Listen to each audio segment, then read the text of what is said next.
What's up, cracking crew? I bet you're wondering why I'm out in nature like this on a comic book show. Well, you may start hearing some air guns going on in the background. That's because our roof is getting replaced because Hurricane Ida decided to destroy it for us. So I decided to get down and get back to nature and start a new show called the Newbie Show. So the Newbie Show is going to be, if you've ever wondered anything about comics or you're new to comics, this show is going to teach you about collecting comics. It's not just for the new people. Maybe you're old, maybe an old fart like me. Old farts can sometimes learn new tricks. So this is going to be the Newbie Show. I'm going to try to do this once a week, and today we're going to be talking about keys. Stay tuned.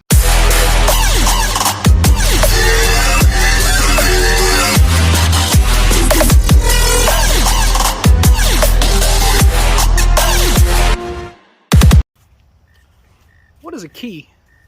No, we're not talking about your car keys or a piano key. We're talking about key comic books. A comic book key could be anything from a first appearance or maybe a marriage, a death. Those can be keys.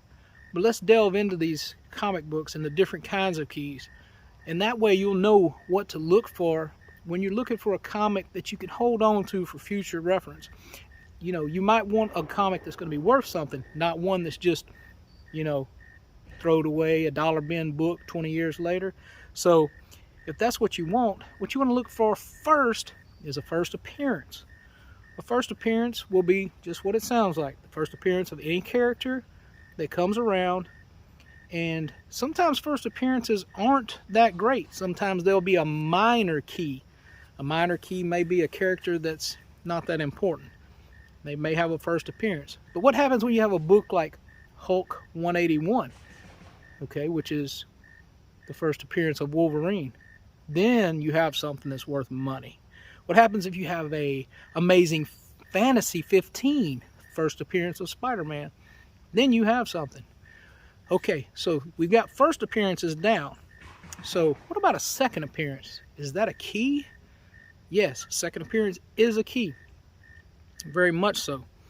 And even though it may not be worth as much as a first appearance, it is still probably second runner-up to the first appearance. After that, we have a cameo. Cameos can be the character is in one frame, one panel on a book. It introduces the character to the world, basically. Hulk 180 introduced Wolverine to the world. It was a full page cameo, but according to the world and the public at large, apparently people think that was not a first appearance, it was a cameo. Even though it said his name, had him pictured on the whole page, it was still a cameo.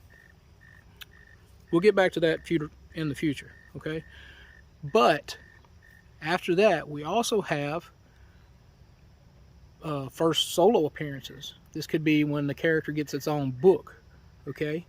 Like the Wolverine limited series. Maybe that's could be considered the first solo appearance. Venom Lethal Protector #1, first solo appearance, right? That's their book. That's their claim to fame. Nobody just gets a book give to them. They have to be popular, then they get a book. After that, maybe a first meetup. Maybe when you have Thing and Hulk meet up for the first time and they fight for the first time. Or maybe it's a team up, first time team up. Those are all keys, okay? Now I'm going to tell you some keys to avoid. And this is very important. I say avoid. Not necessarily avoid, but these keys are never going to make you money. If you're out to get money, they're never going to make you money. A death. I bought the death of Superman 75. Polybag, black bag. Bought it for $20 when it came out because everybody was getting it. Here's the problem. Everybody in the world got it. It was on worldwide national news, okay? Everybody owned that book. Millions of them were made. that book is probably worth less now than what it was when I paid $20 for it when it came out, okay? Another unpopular key would be possibly a wedding, Spider-Man and MJ's wedding, okay? See, these storylines, they change over time, so nobody really cares about all that. You know, there'll be a storyline where they're not even married anymore. So those keys mean nothing to anybody. Even though they're a minor key and they're worth a little bit, they're never going to be worth an Amazing Fantasy 15, okay? Births. A birth in a comic book might or might not be worth anything. Say the character becomes really big one day. That birth will probably be worth money. But anybody else, and they don't become popular, it will be worthless. Some mosquitoes out here. Now, back to the deaths. The thing about deaths is nobody stays dead in comic books. Superman was actually a really good reference to that. It was a matter of months before we knew what happened to Superman, right? So it's not really a big key. Now, the fact that some people were introduced during those storylines, you may want to have a key that's related to those storylines, like Superboy #2, you know, the Shark King. Maybe you want something with Steel. Those would be great books to have, okay? But it's the storyline. It's not about the death. The death absolutely means nothing, right? But these are keys, okay? So what you need to realize is you have keys that you'll be looking for. Certain keys will be your grails. The grail is just what it sounds like, a holy grail, right?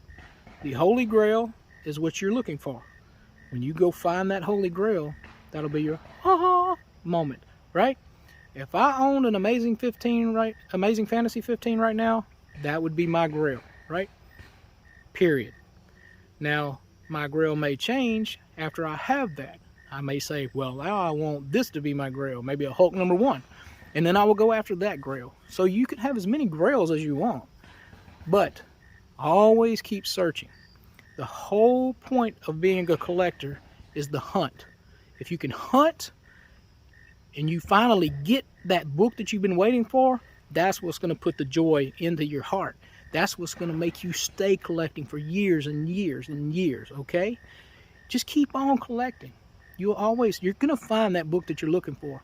Now, there are scarce books out there you may not ever find in your life. You might want to set some goals. Every year I set goals. We'll talk about that in our next episode of the Newbie Show, setting goals. Because I'm going to show you some books that I set every year. Beginning of the year, I'll set goals of books that I want to claim. Okay? A book I want to find and own during that year. Sometimes they work out, sometimes they don't. But we're going to talk about that in the next episode. Thanks for watching. Remember to subscribe, guys. Appreciate it.